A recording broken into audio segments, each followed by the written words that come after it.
Na wewe wa Munyoro, tafuta kitu ya kufanya. Tafuta hata Madira hapo kitu ya kufanya. Nunua hapo. Wewe unaweza shinda kununua bodaboda, unakuwa na uchungu mingi na bodaboda na matatu, yani unapiga kelele mpaka unaweza pasua microphone. Kwa sababu ya vitu tu yenye inaweza jango, na bado nitafanya nyingine. Wewe wa Munyoro utakufa ukihangaika. Kihangaika wanafanya hii, wafanya hii. Ya. Na mjipange vizuri.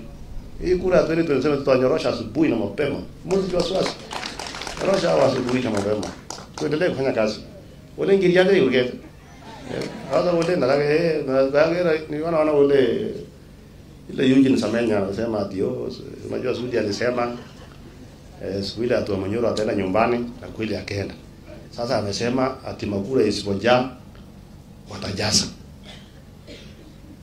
Kwani hii kazi tunafanya si ndio kuomba kura?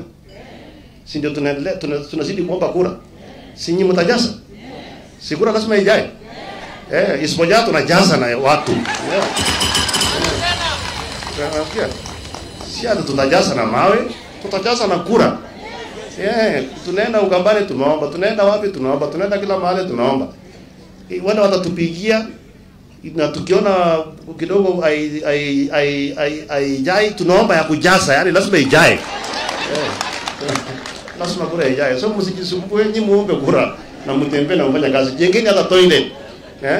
Jengeni hata kitu hapo. Mko na slogan ya kutembea naye, muache Sasa niwaulize nyinyi wananchi. Kama mtu anaomba kura hapa Kapseret, tunashindana na yeye. Alafu kila akisimama tu Sudi lazima aende nyumbani.